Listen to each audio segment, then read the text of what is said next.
this show is all about the permissibility of diversity, you know? It's really fine to go out and seek your joy and be who you are in the world. In fact, the world really needs you to do that. Kia ora, I'm George Fowler, sometimes known as Hugo Grrrl, and I'm one of the co-creators and one of the actors in The Glitter Garden. The Glitter Garden is a drag musical for kids, and as far as the internet can tell us, it's the first of its kind. I'm Leigh. I'm a theatre maker, and I'm particularly interested in making queer works. The story came about, I had strep throat, gosh, maybe 2 years ago now, and was very feverish and was like, drag queen bumblebee, this is a great idea.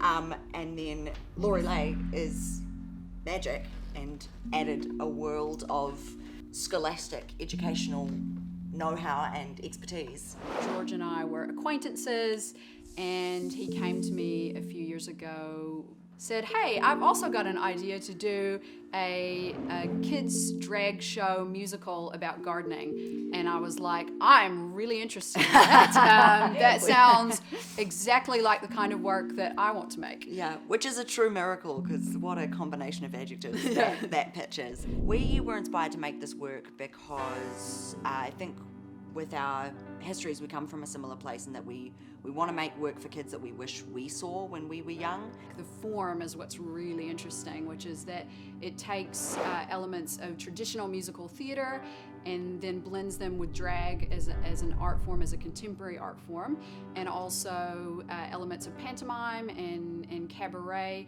so that it is truly, like George said earlier, an original, first of its kind piece of work. And we hope something that people have never experienced before.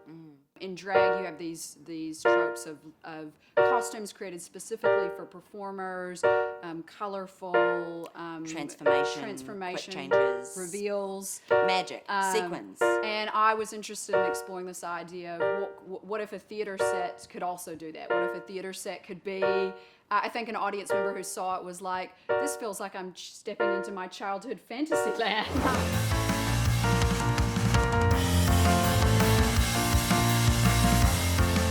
Hugo lives on Pride Parade, and it is like stepping into like a cutesy gay storybook. Your human nature, look after yourself too. So let's party. So there's magic in the show, but there was also magic around the show and in creating the show.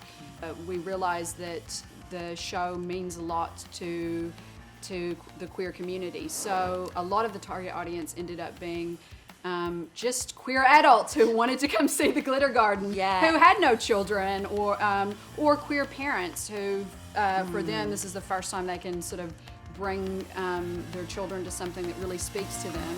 Wow, it's so much fun being dirty! Yeah, I had so much fun! I think I soiled myself! I always remember doing it the first time all the way through. And that was because what we were doing was, is this format gonna work? Is this risky, strange idea, which I'm so lucky to have people, all this team of amazing creatives who took a gamble on, is it gonna work? And doing it all the way through and having all those logistical concerns work and having it all come together and sort of having the sense that it's like, you know, this year and a half of really intense work on something we believed so passionately in was gonna work. We did a thing. I remember the first full run very clearly. Like we said, we made this for our childhood selves. So I guess I sort of had to speak to a younger version of Leigh and go, hey, this is adult me telling you that you are okay. Exactly who you are and exactly how you are is okay. You are perfect just the way that you are. And that has changed my entire life, just being able to have that conversation with myself. How different would our lives have been if we had seen this show? Very different.